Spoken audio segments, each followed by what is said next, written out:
Hey everyone, it's Will, Gamer Dad, with another video for you.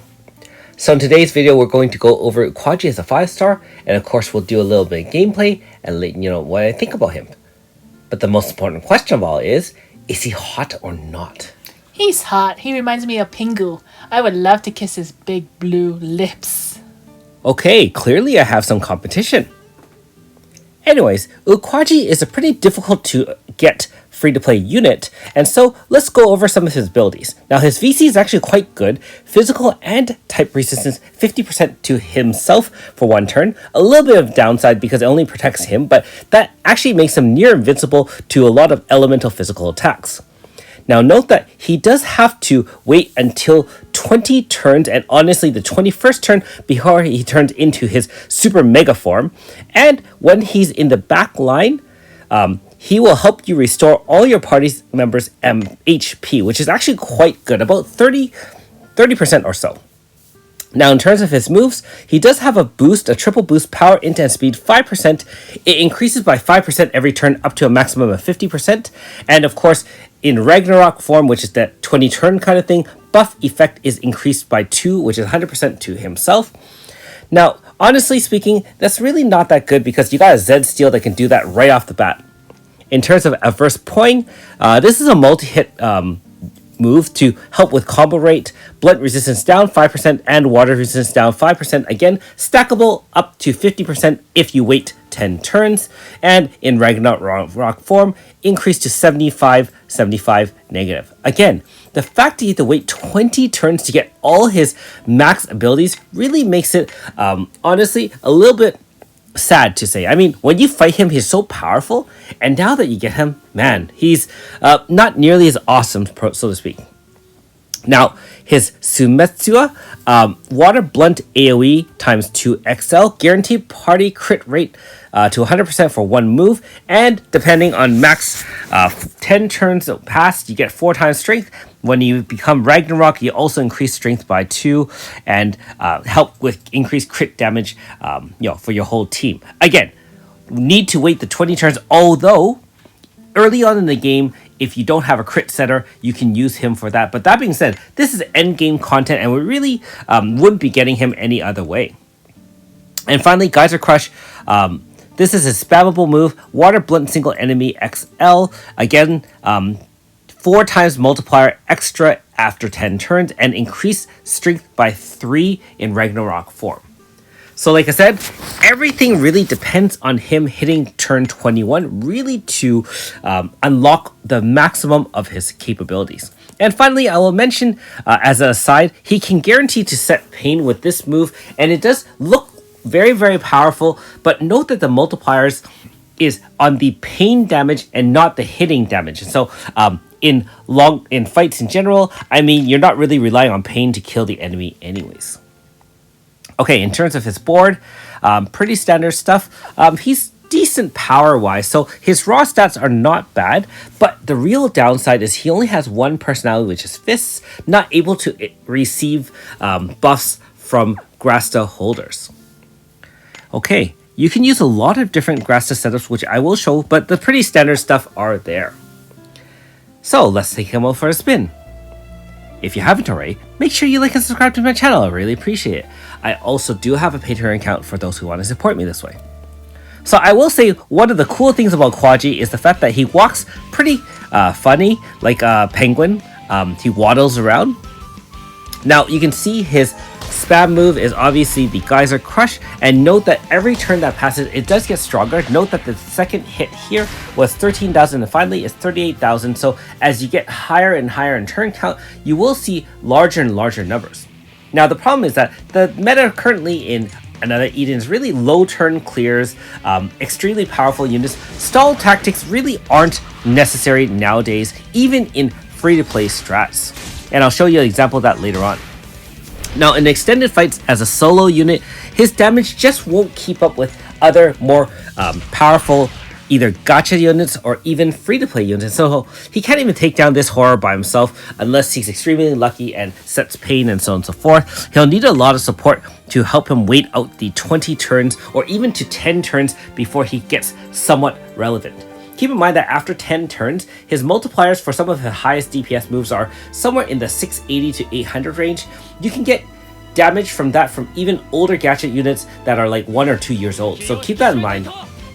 Now, one interesting effect is the fact that he can heal as long as he's in the back row, and you can actually increase his heal amount depending on the grass that you hold. So for those who don't know, if you equip the healing unit with things like Bullseye, increased restore effect, MP consumption, grass to ore, those will enhance the heal. And so again, it's about 30% or so. With that, all those Grasta and the badges, I got him to heal somewhere in the 60% range, which is not actually bad at all. Okay, in the final and much longer demonstration, I will show you how long it takes to actually, in reality, get him to a viable state. And so we can actually use the status to check the turn count that's on the upper left hand of the battlefield under status there. Now, we are going to use the one team to rule them all here. Obviously, it's not the ones you're thinking. This is going to be the Chrono Cross Complex Dream Team. And literally speaking, they are a dream team. The four of them together can take on nearly anything in their way. You have Harley that can put things like Lunar Protection up to, high-end shielding against elemental attacks, and in combination with customizable elemental shields, which is in this case anti-fire, you can get elemental shielding up to 100% type against the element you're fighting. Not only that, you got triple debuff from Zed Steel, you got dual debuff preemptive from Starkey. Starkey can also counter heal and rage, so your enemies, as long as they're single targets, can't touch your team. And don't forget, Starkey has things like Twinkle, which can reduce your MP cost by up to 80% if you have max stacks. Now, the one downside to, of course, using any sort of complex stream unit is that you do need to increase their stacks up to the max, either 10 or 12 depending. So while we're watching and waiting for 20 turns here, I'll talk about my overall thoughts about Kwaji. So this is going to be a little bit different of a video than normally demonstrating Uquaji in action, except near the end of the fight. And the reason for that is I really did try my best to kind of fit him into different archetypes, popular team comps, and kind of see what I would be able to do with him in general, just like I would normally do with other 5-star reviews. And honestly speaking, one of his best capabilities and attributes is the fact that if he's in the back line, he can heal your team from anywhere from 30-something% to up to 60%, I guess, with all those Grasta ore. In this case, this fight is actually Grassless, and so you only see the standard base heal. And so that being said, with this team, you're healing more than enough. You can see that is that heal right there, quite decent in terms of not dying. Now I just have to check the turn count because we really want to see what happens to little old Kwaji when he becomes a Ragnarok. Anyways, the other thing to keep in mind is that if you're thinking about using him in the front line, first of all, he's not going to be able to heal anybody. His Grasta holding actually is honestly pretty bad. He can only hold Fist Grasta, and you probably have a better free-to-play unit that can hold 4 Grasta slots if you grinded out Straw Boy upwards of 200. And being that Straw Boy is actually also Eastern, that can help Grasta hold for units such as AS Tsubami and other popular Earth or Blunt type units. Now, AS Tsubami is a Fist type user, and you're thinking, oh, what kind of synergy do we have with her and, Uquaji? And the answer is really none.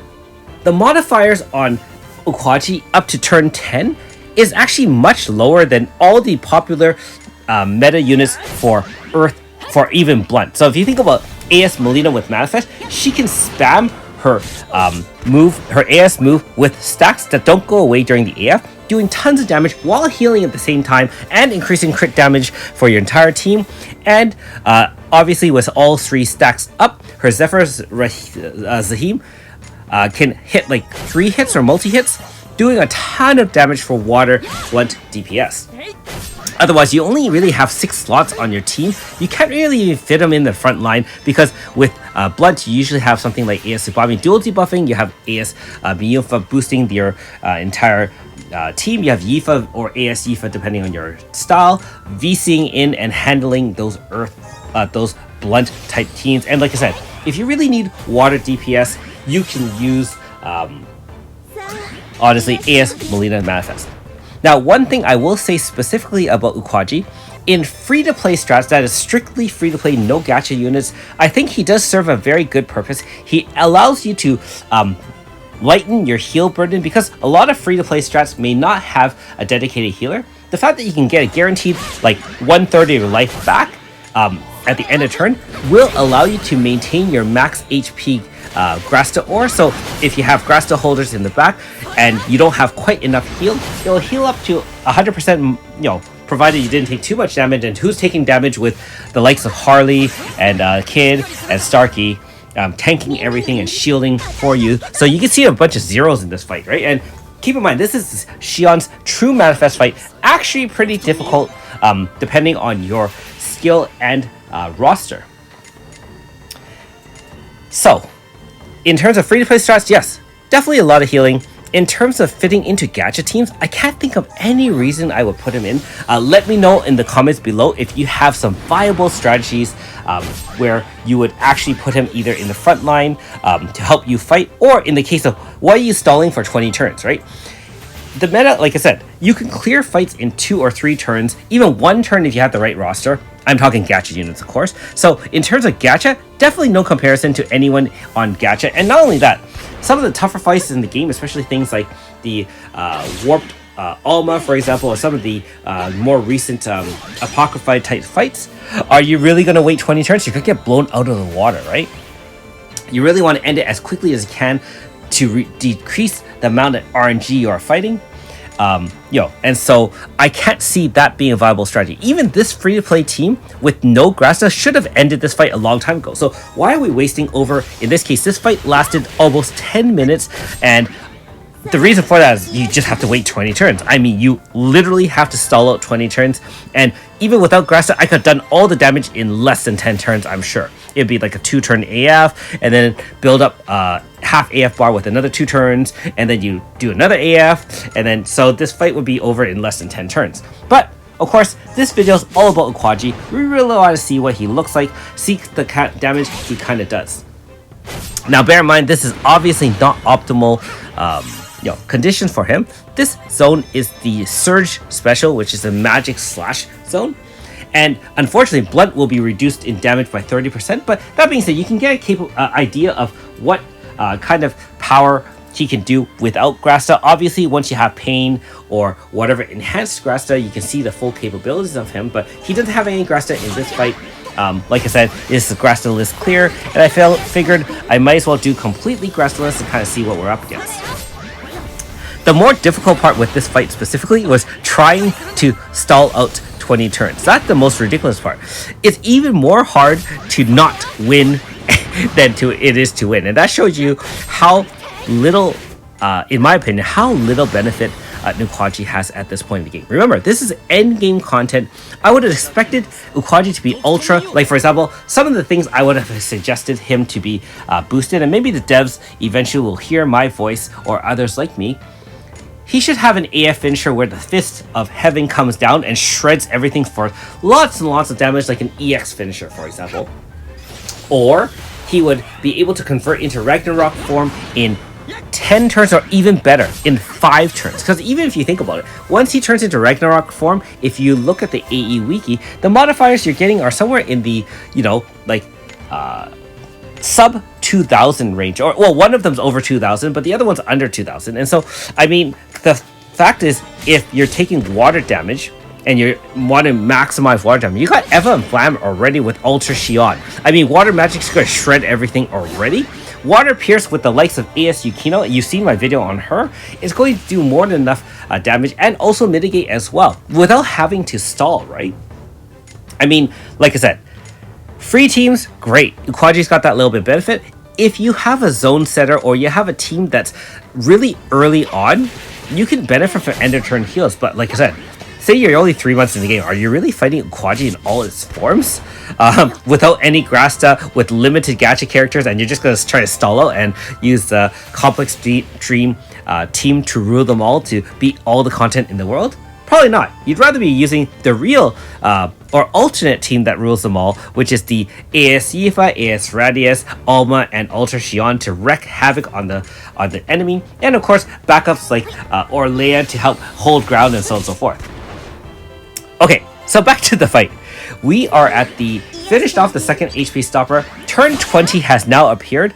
Remember, he gets the Ragnarok orb at turn 20, and essentially at the end of turn, once he has the orb, he will convert. So on turn 21 is when you can fully use his full abilities. Now remember that when he's in Ragnarok form, you can use that Sunrise Sunset to give 50 up for power, int, and speed. It does have diminishing returns with units such as Kid, and he can boost crit damage for everyone by 30%, but really, I mean, are you sure he's doing more damage than some of the other units out there?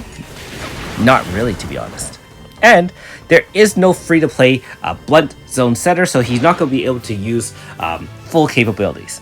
Now, it is pretty cool. He's got a cool victory dance. He pops back from Ragnarok form back into his cute little blue self. And so, I mean, honestly, it's got a little bit of appeal that way. But man, from a gameplay standpoint, I am at a loss to think about what kind of cool moves we can do with Kwaji. Really, he's going to be sitting in the back line like another unit I treated back in the day. For those who are early to the channel, you might remember my days with Shannon sitting in the back row where she was meant to be. So in conclusion, Uquaji, for such a tough prize to achieve, sad to say, I don't think I'll be using him anytime soon for any sort of real fights. The end of turn farming and healing is great for moderate type difficulties, I guess. But honestly, he's just in my collection at this point. Anyways, thanks for watching. We'll see you next time.